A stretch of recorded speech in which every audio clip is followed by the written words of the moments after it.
Assalamualaikum warahmatullahi wabarakatuh. Perkenalkan, nama saya Arsela Putri Wulandari. Materi itu tentang peranan hukum internasional terhadap hukum positif Indonesia. Dan saya di sini dalam video ini saya menjelaskan materi itu, apa sih peranan hukum internasional terhadap hukum positif Indonesia. Maka dari itu, saya di sini sebelum saya menjawabnya apa itu peranannya, langsung ke intinya. Jadi saya memberikan sebuah highlight dulu. Highlightnya dari sisi dua hal pengertian yang gak terlalu jauh beda artinya. Itu baik pengertian hukum internasional maupun pengertian hukum positif, khususnya di Indonesia. Apa itu hukum positif? Hukum itu kan bisa diartikan suatu aturan, peraturan. Jadi hukum positif adalah suatu peraturan, suatu aturan, sebuah peraturan yang dibuat, dibentuk, ditetapkan, dan diberlakukan pada waktu dan tempat tertentu. Contohnya Indonesia. Kalau Indonesia berarti peraturannya dibuat di Indonesia, dibentuknya di Indonesia, ditetapkannya di Indonesia, dibuat oleh pemerintah Indonesia, diberlakukannya pun juga di Indonesia. Otomatis hukum Indonesia berlaku di Indonesia saja, tidak berlaku untuk di negara luar. Dan juga hukum positif Indonesia ini dia mengatur hubungan antara negara dengan subjek perorangan, karena dia hanya cakupannya cukup hanya suatu wilayah tertentu saja. Sedangkan hukum internasional, hukum internasional ini dari pengertiannya kebalikan dari hukum positif. Kalau hukum internasional dia juga dibuat, dibentuk, ditetapkan, diberlakukan, tapi diberlakukannya itu untuk seluruh belahan dunia. Dia mengatur hubungan antara negara dengan negara. Misalnya antara negara Indonesia dengan negara Korea. Jadi hubungan antara negara Indonesia dengan negara Korea itu diatur dalam hukum internasional. Untuk apa tujuannya? Tujuan adanya hukum internasional itu ya untuk mencapai tujuan nasionalisasi, untuk mewujudkan dan membantu menyelesaikan masalah dalam kenegaraan. Dan juga kenapa adanya hukum internasional tersebut, untuk membantu menyelesaikan suatu permasalahan dalam kenegaraan, membantu mewujudkan tujuan visi misi dalam suatu negara, terus untuk mempermudah membuat suatu perjanjian antara negara dengan negara. Misalnya negara Indonesia dengan negara Korea itu untuk mempermudah mengikat suatu perjanjian, agar perjanjian antara negara dengan negara itu dapat selaras, supaya tidak ada yang terugikan di salah satu negara tersebut. Jadi salah satunya itu saling melengkapi, saling bekerja sama untuk menyelesaikan masalah kenegaraan dalam kenegaraan dan mewujudkan suatu visi misi dalam suatu negara tersebut, agar tidak terjadi pertimpangan antar pendapat dari negara tersebut dengan negara lainnya. Nah, kenapa adanya hukum internasional ini? Untuk mempermudahkan membuat suatu perjanjian antara negara dengan negara itu agar dapat selaras.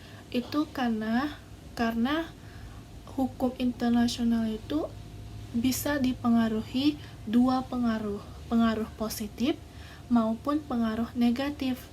Kalau pengaruh positifnya tadi sudah saya jelaskan, untuk membantu menyelesaikan masalah-masalah kenegaraan, terus membantu mewujudkan tujuan visi misi suatu negara. Kalau pengaruh negatifnya, kalau perjanjian antara negara dengan negara itu nggak selaras, akan terjadi salah satunya tuh akan merugikan.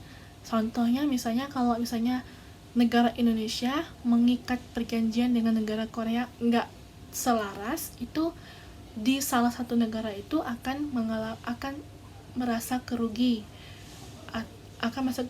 Ruginya tuh misalnya Indonesia akan terkekang kebebasan dalam melaksanakan kewajiban negaranya, atau negara Korea akan terkekang ke dalam kebebasan dalam menjalankan kewajiban di dalam negaranya gitu. Jadi adanya hukum internasional ini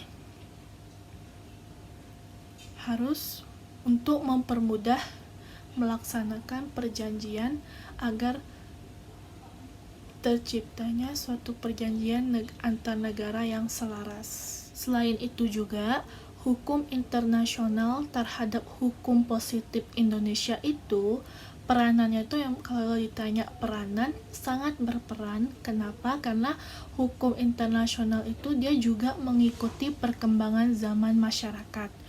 Perkembangan zaman masyarakat tuh seperti pada kemajuan teknologi persenjataan. Nah, contohkan, kalau dulu teknologi persenjataan tuh memang benar-benar angkat senjata untuk menjajah orang yang menjajah ke wilayah tersebut. Tapi sekarang teknologi persenjataan itu nggak angkat senjata lagi, tapi dengan cara belajar, sekolah, memperbanyak ilmu, memperbanyak pengetahuan.